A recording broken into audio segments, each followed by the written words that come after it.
Ang balita ko, may warrant daw ako pag... Hindi, totoo. Yung sa ICC or something. Matagal na yung hinahabol ng mga putang ina. Lahat! At para ipakilala sa atin ang ating panauhing pandangal, tawagin natin ang presidente ng PDP Laban, Senador Robin Hood Padilla!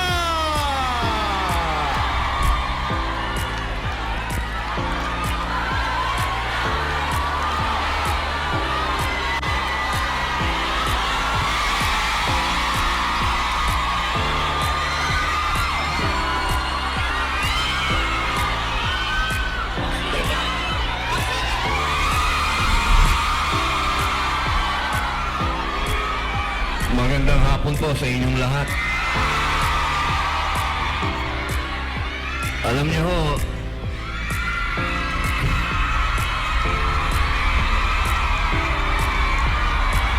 Assalamualaikum. Ako ho ay umaapaw ang kaligayahan sa puso ko. Ito na. Mga mahal kong kababayan, tayo po ay tumayo. Atin pong salubungin ang pinakamagaling na Pangulo ng Pilipinas, Rodrigo Roa Duterte!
Magandang hapon ho sa inyong lahat. Alam niyo, I do not know if you still believe in me.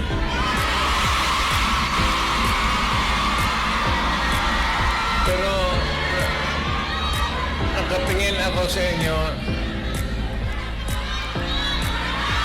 Ano ko?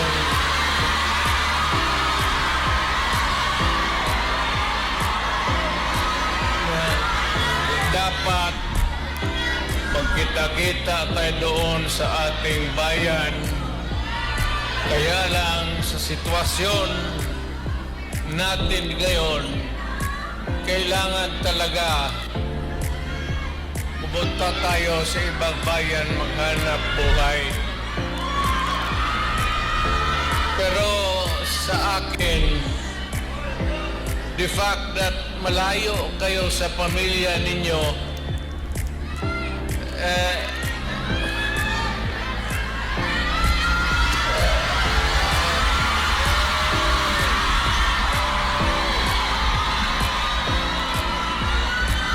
dama ko yung lungkot at alam ko yan. Kasi ganoon rin ako noon. Almost 3 years sa labas ako nagtatrabaho. Well, nagtitraining para sa connection ko sa pagka-abogado. Kaya OFW, yan ang pinakamasarap magkikinig ako, OFW, mabuhay kayong lahat.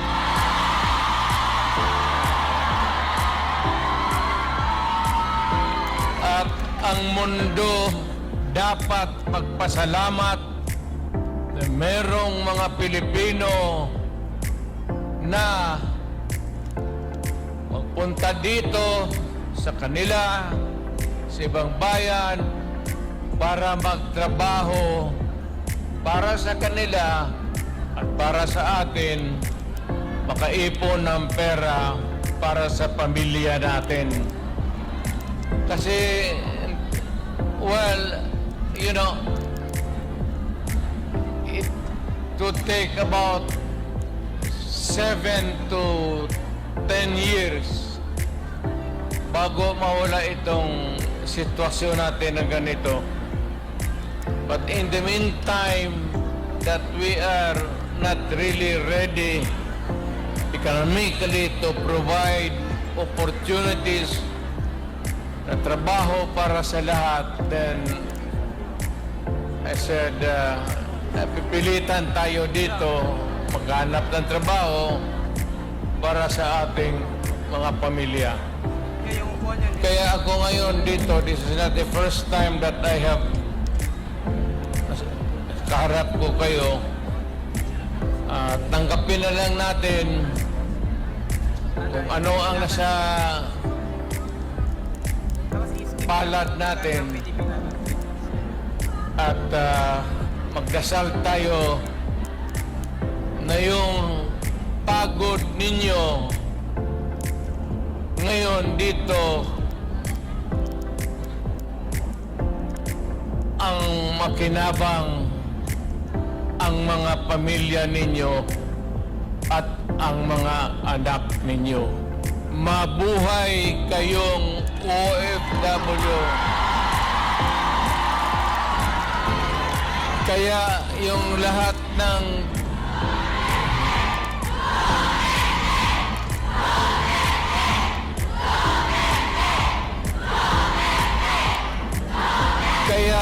kayong lahat ng mga dalaga pa,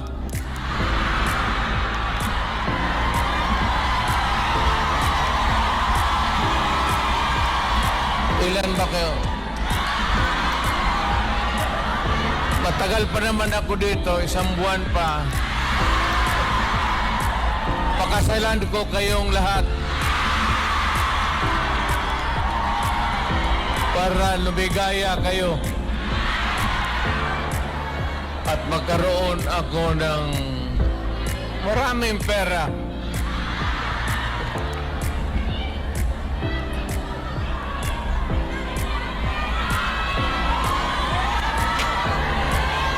You know,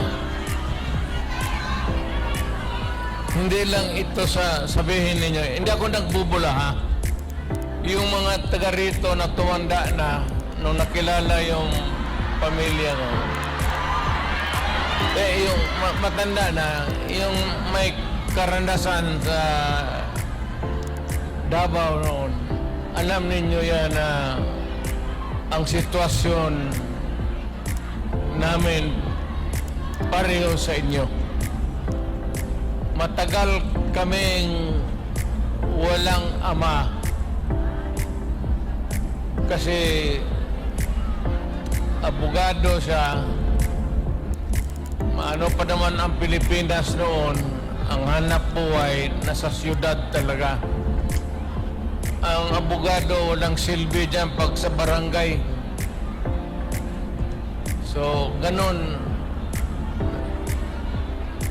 na-experience namin ako, na ang tatay ko, iniwan kami sa lolo pati lola ko, at ang tatay ko nagtrabaho sa labas. Ganon, sa labas ng probinsya. So, damang-dama ko talaga yung buhay ninyo. Huwag na yung kalungkutan. Huwag na yung, kasi that's reality. ginusto man natin sa hindi, kailangan talaga maghanap buhay. So, huwag na masyado yung mga sentimental na ano. Basta dito, punta tayo dito, nagtrabaho. At nandito kami, pinsan, napasyal ako, kasama ko ang anak ko. Saan ba si...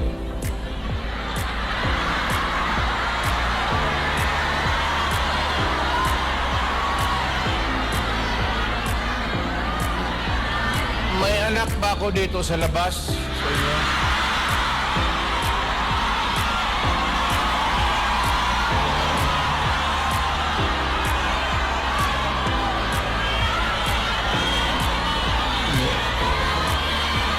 Sobra naman yung 5.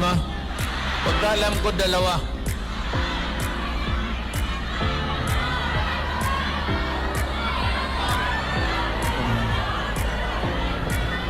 Saan ba pamilya ko?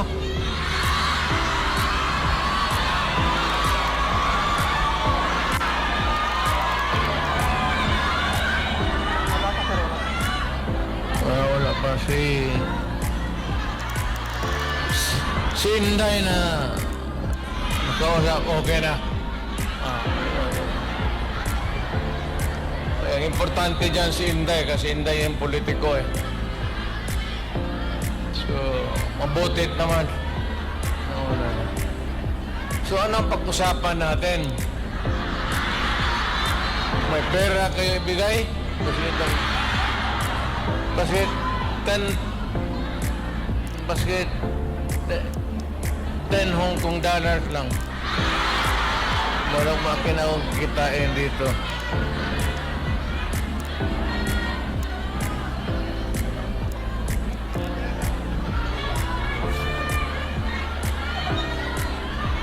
Sunod punta ko dito,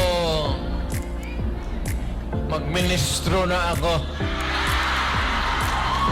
Kasi pagtapos ng usapan natin, give, then not. Well, ang problema natin sa Pilipinas ngayon, hindi na kasing bigat noon. You know, you'll have to be patient with government. It is not at all times maganda. Minsan ang gobyerno may kapalpakan. Ang akin lang, well of course, kasi from the outside na ako, na makikita ako na yung ganito, yung seldom na tinitignan ng tao, ng Kongreso, na masilip lang man kayo kung ano ang kailangan not only dito sa Hong Kong but all over the world, Filipinos who work there because they have to. So, ang akin, nagpapasalamat ako. Ang una-una, yung tulong ninyo sa economy ng bayan. At second, yung social order. Yung problema na yung mga anak natin makapag-aral ng husto. Kaya naman ako nakita ninyo na patong-patong ang kaso ko. Sa totoo lang, baka ang balita ko may warrant daw ako pag... Hindi, totoo. Yung sa ICC or something. Matagal na akong hinahabol ng mga putang ina.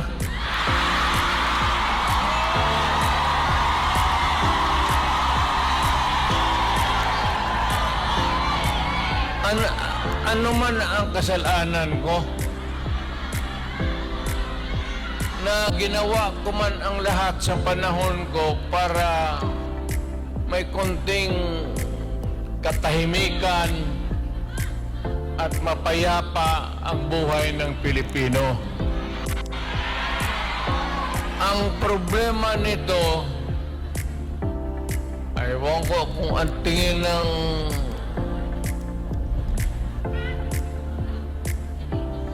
ako'y raw yung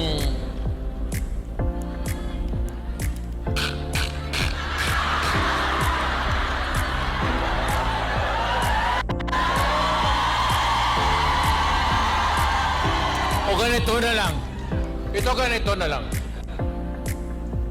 O sasabi ko, assuming na totoo talaga yung naririnig ninyo, bakit ko ginawa yan? Para sa sarili ko? Para sa pamilya ko? Para sa inyo at ang inyong mga anak sa ating bayan? Kaya ako man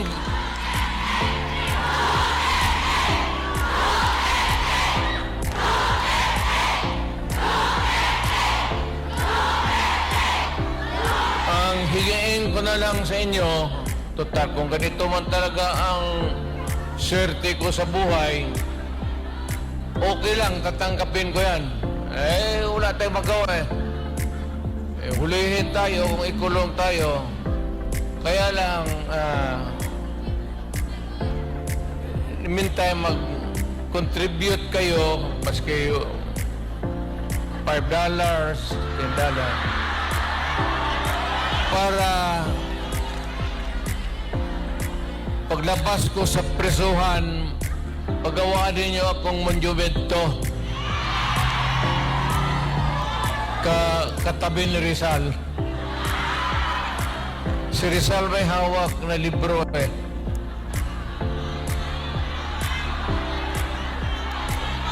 Akin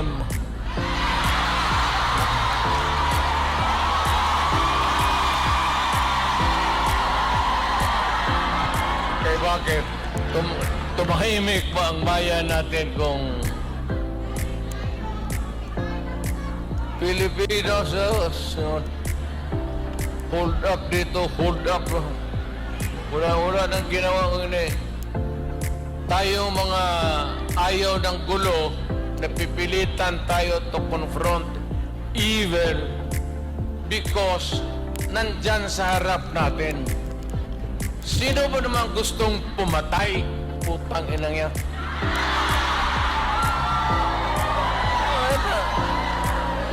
Bakit ako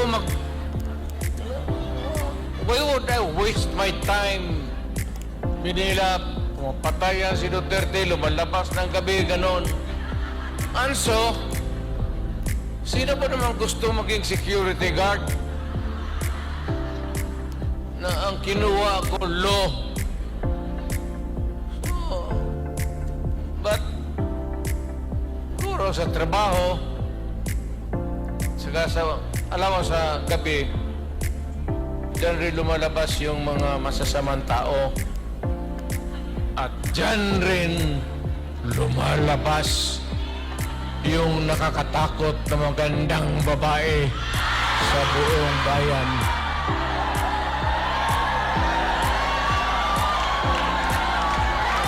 Sino man nakita ninyo maganda sa araw? Nakita?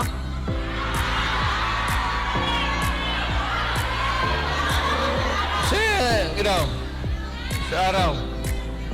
Yung nagtatrabaho, patay ng basket, na mamalingge. Pero pagkagabi, makita mo, lumalabas. Mga anghel, gising na. Ang mga demonyong putang inatulog na.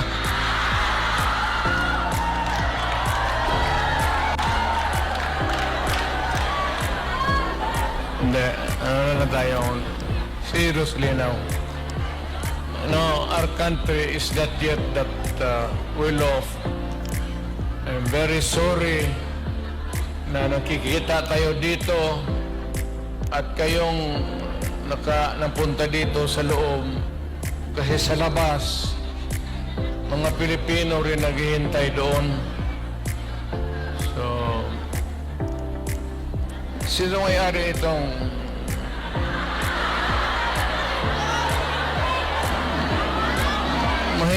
mahinang klase? Siguro contribute lang tayo. Gawa natin third floor for exclusive use. Para every Saturday makita-kita tayo.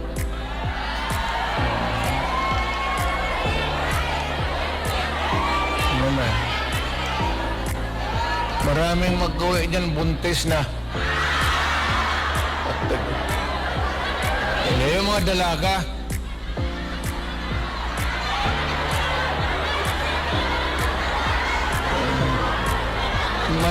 Mahirap kaya walang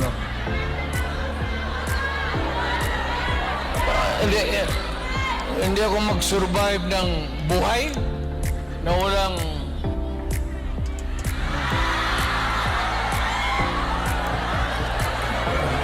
dito pa. Nandiyan ba asawa ko?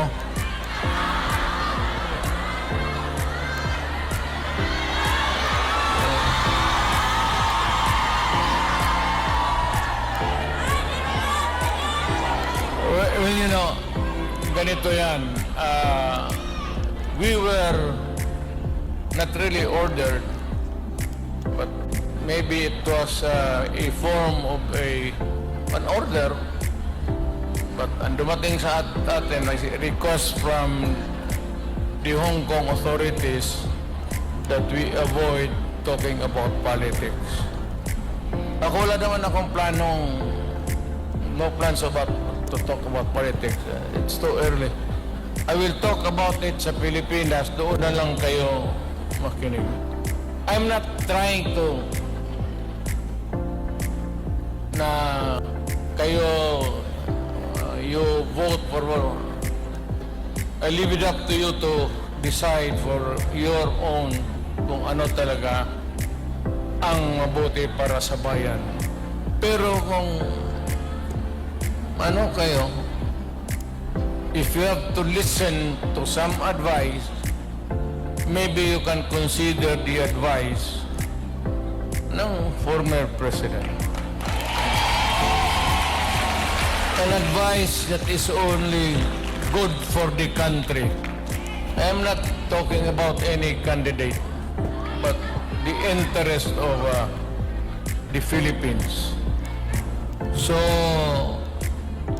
but meron akong mga kaibigan na nandito. Grupo kami dumating.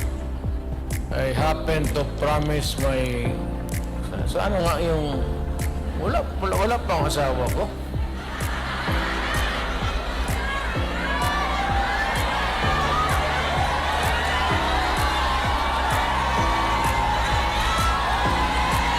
Wala na.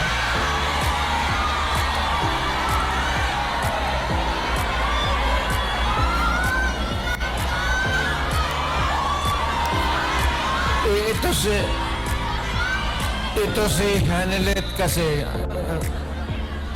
ang asawa ko overseas worker rin yan. Yung asawa ko ngayon, yung una kong asawa, wag na yun. Nanay ni Inda yun, problema tayo. Alam mo yung nanay ba ni Inday? Tisayan. Tapos nakita ko yan sa aeroplano, stewardess So, hinanap ko kung saan yung bahay. Doon sa Monteverde, doon sa Davao, pasok ako sa mga bahay-bahay doon, nakita ko ang gaga. Nagalaba. puta maganda ito ah. Tapos sa hagdanan ako sa kabilang, sabi ko, Miss, labandera ka?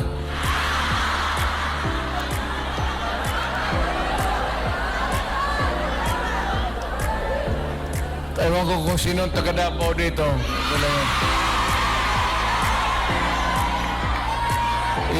Yung hagdanan nila may nung nahalata ng nanay si Puring mother-in-law ko,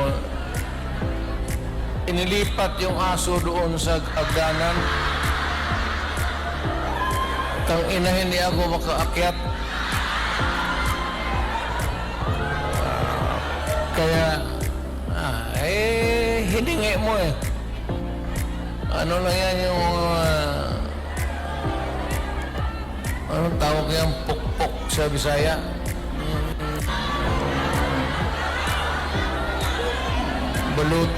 Balutin mo ng karne, tapon mo doon.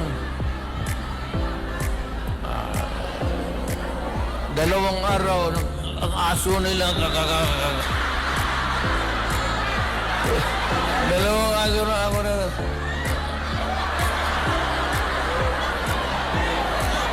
tangina mo nung namatay kasi yung nanay ni Elizabeth may pusto sa pangkiruan, madamit. Kaya, yun. Ito naman si Elizabeth. Mahaba ng istorya. Pero basta tinanan ko. Dinala ko sa Digos. Kasi nung na-high school ako, nag-abot ako ng Digos. 7 years ako sa high school eh. May graduate school na doon. Umabot talaga ako ng Digos, putang ina. Doon ako nag-graduate. Sa bagay, sa totoo lang ha, hindi ako nang gayabang. Nothing to be proud of. Nothing to... Alam ba ninyo, ang presidente ninyo, 7 years high school. Oh, taga-Davao, alam mo, alam. Tignan mo ako, sinong mahusay sa lahat? Kasi nag-aral ako ng matagal sa high school talaga. Tinapos ko ng 7 years para ma-master ko yung buhay.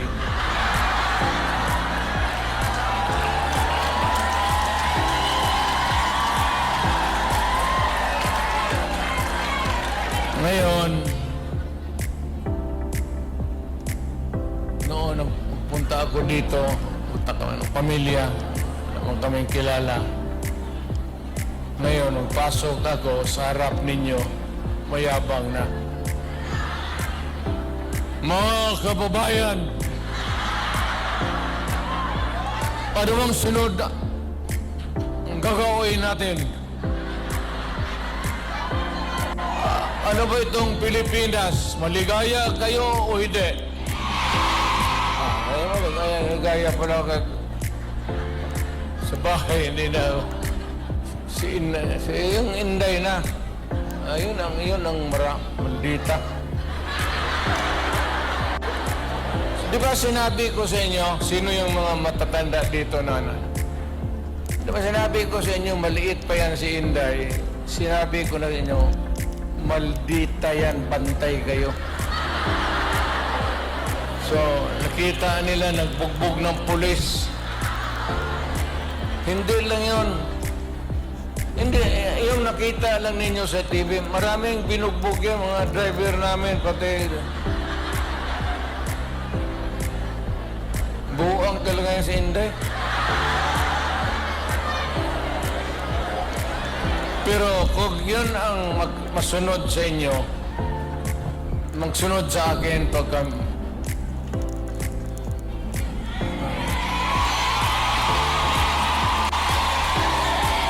maswerte kayo kung yan ang magsunod sa akin. Kasi malapit na tayo talaga sa gira. Mamili kayo ng kalaban. Kaya mano yan si Inday. Bright, smart, pero mainit ang ulo.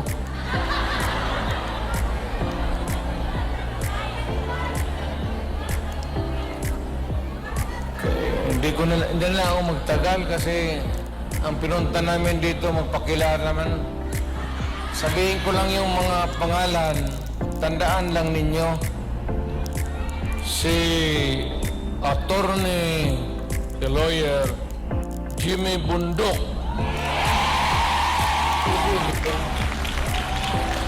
Ayan, nandito pala eh.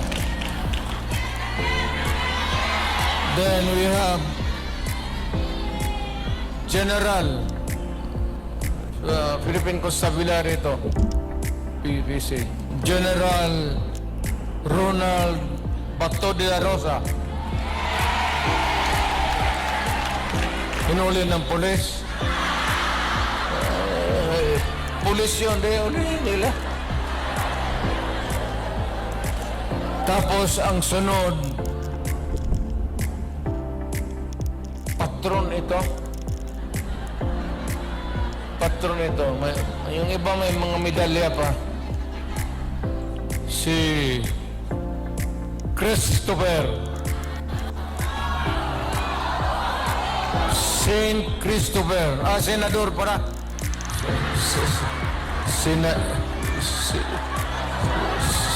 Senador Christopher Lawrence Bongo.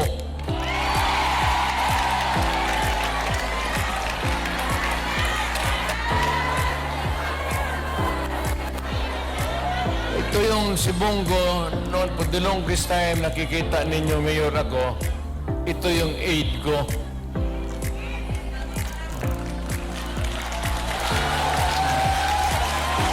My first aide was a military man. Si Lieutenant, si Jimboy. Kabarkada niya namatay. Tapos sabi niya, kung wala pa akong kapalit, many years ago, nag-volunteer siya. Sabi ko, sige. Pero mahusay, Senator Bongo. Pero wala ka na, ito bright ito. Bright talaga ito. Chinese eh. Ang check magkwenta ito sa yung mga finances namin gano'n. Hindi na magamit ng calculator. Dito lang. Utang ako nga 1 plus 1, 3 na.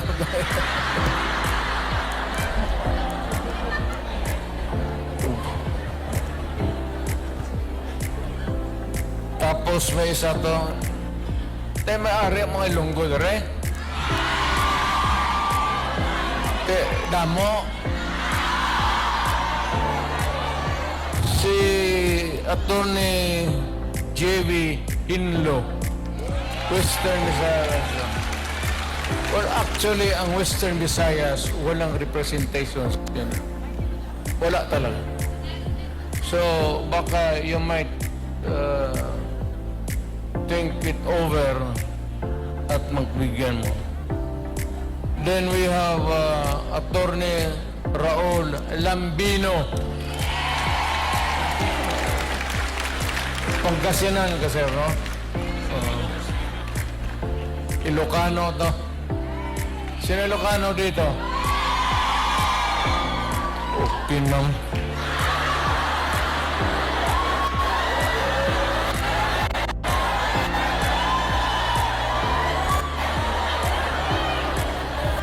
Ang Ang sunod si Rodante Marcoleta. Is a very decent man.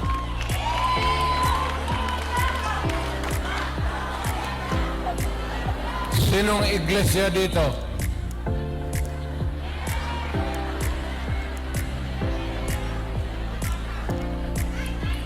Kandidato natin yan, ha?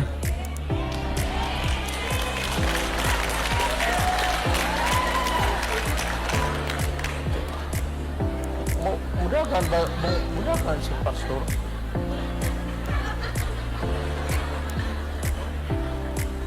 Kibuloy na dapat. Pastor Kibuloy Mayor Nasistan. So, ano siya dito sa next time? Puro mudahan siya. Nandito pala. Hindi ko alam yan, ha? Honestly. Tatakbo pala. Baka naglakad ito kasi hanggang ngayon wala pa. Di ba siya yung kaharap ninyo palagi? Pastor Apollo Kibuloy.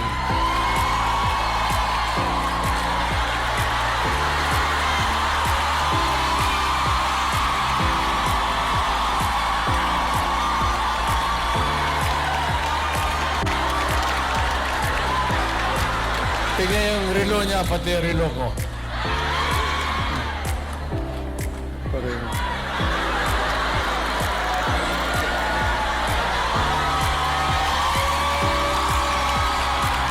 At least si pastor, pag humawak siya sa dibdib niya, kaharap kayo, yung pag-ibig niya yan para sa lahat. Kami naman, kung maglugod, tapos nakatingin ng magandang babae,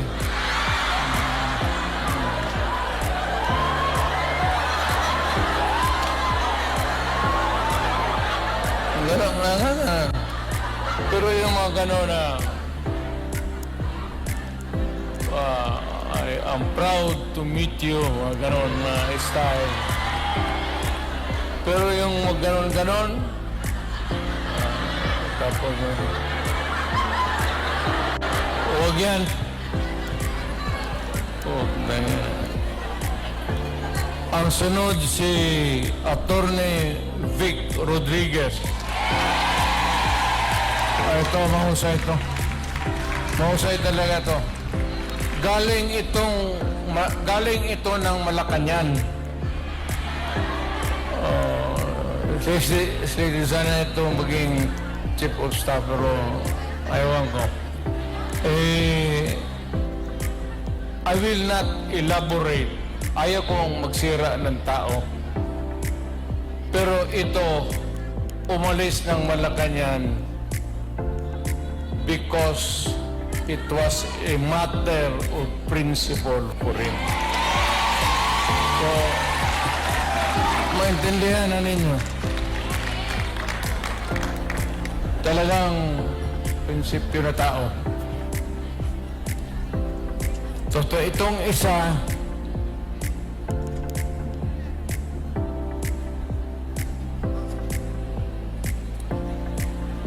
gusto mo magdagdag ito ng babae sa buhay niya.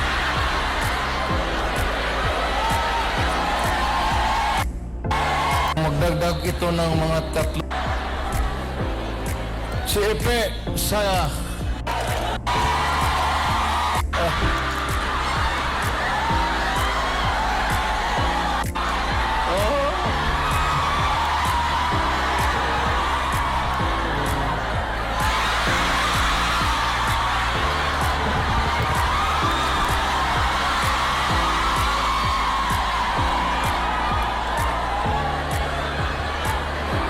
ito, umari ako bigay na kilala, tapos ibig mag-handshake, mag-ganun muna.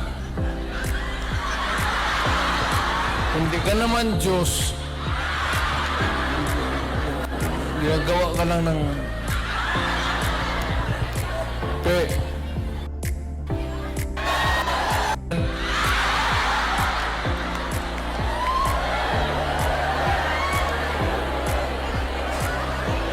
Tapos may idagdag kami, kung sakali lang. Total makatulong ito.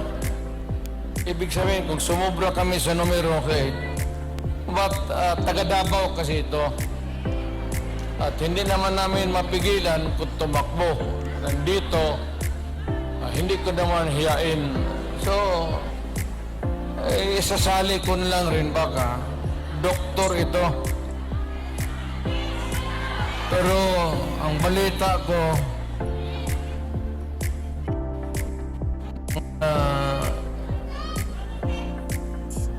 8 na pasyente niya namatay na.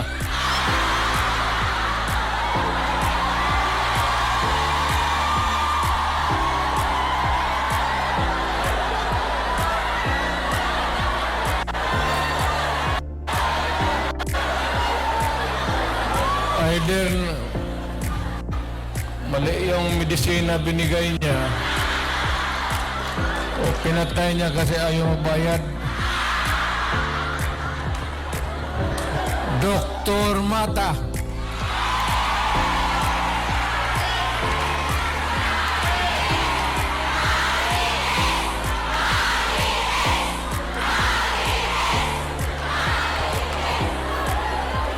Kumpiyansa kayo na. Ako sa lahat na binasa ko, at least 2 lang ang 3 ang medyo matino dito.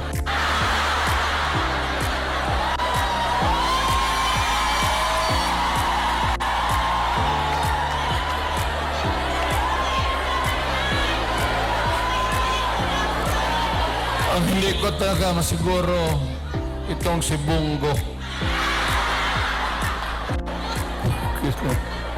Hindi, mababait ito sila lahat. I mean, mga kapatid, I will not, hindi ako ng muka. Time na.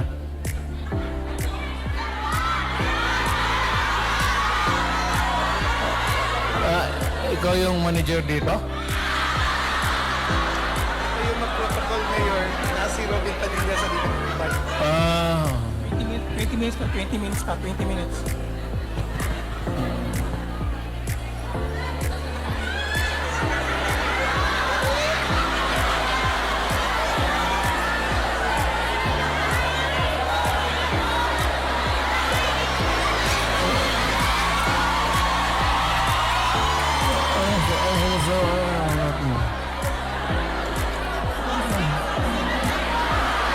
Buntis ka?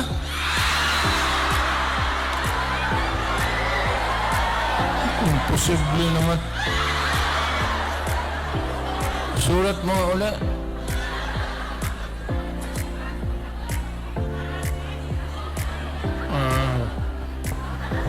Kala ko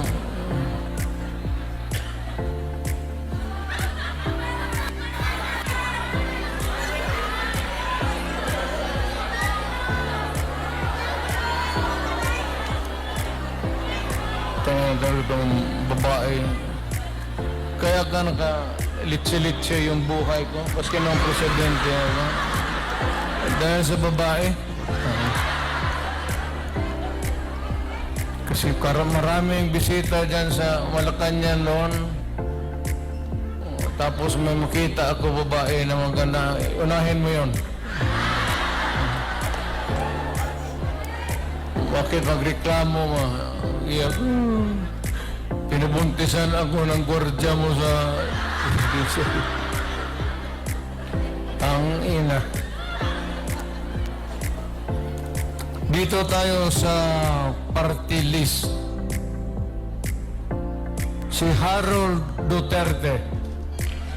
Alam mo, I have not...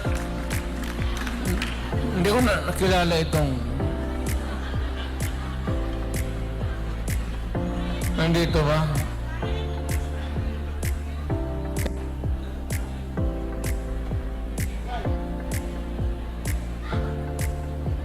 Ang nandito si second nominee, si Brian Lim.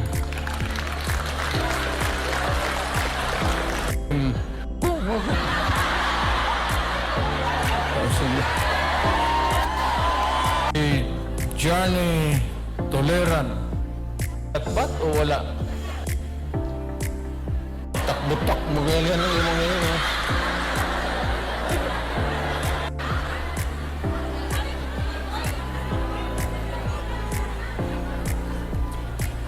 Ano pa ba? Ano pa ba ang seriously now? Ano pa ba ang dapat ninyong malaman? Well, one is that we're trying really to improve the governance of the country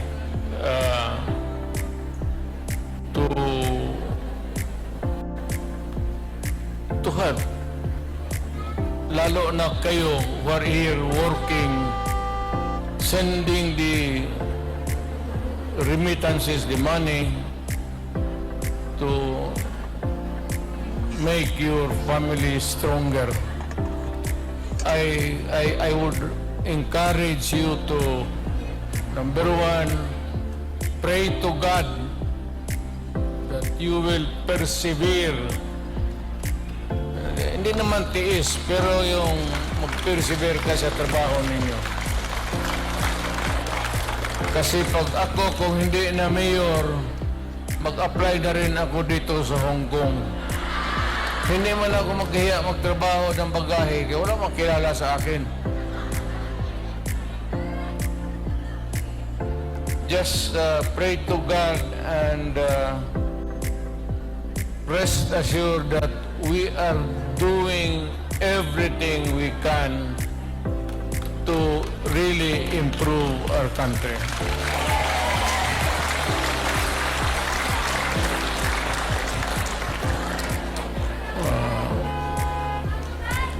Well, anyway,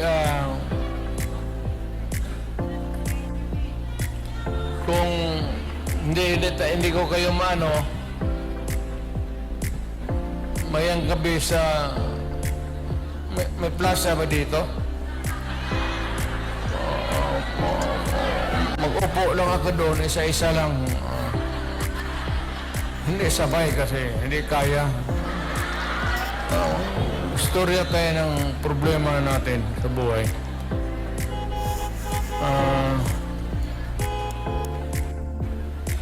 Ano ba problema ninyo?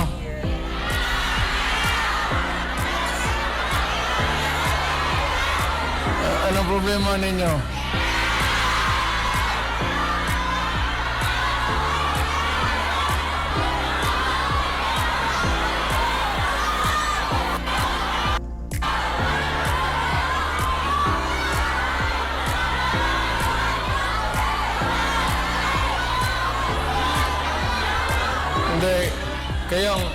Hindi ako nagbibiro ha, hindi ako nagpapatawa. Kayong may mga asawa, keep your faith in the marriage.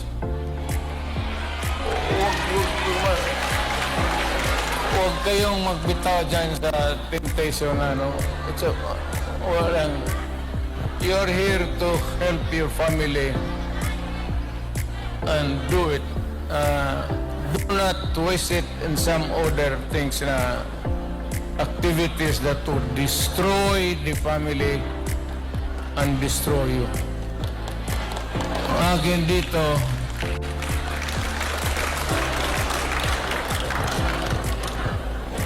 dito, punta lang ako from time to time. Pero kung kailangan talaga ninyo, hindi ako nagbiro ha.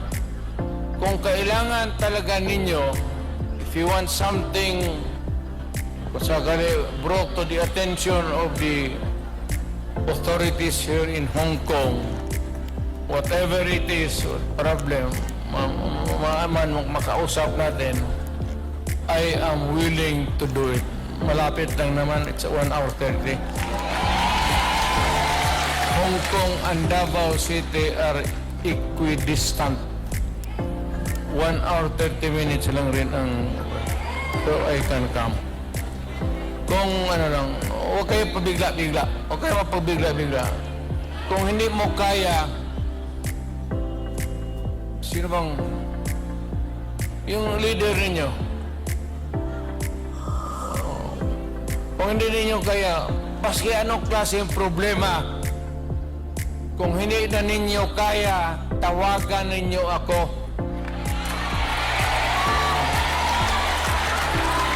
Kung may problema ka sa asawa ninyo na iwan, putulin natin yung ute ng butang ng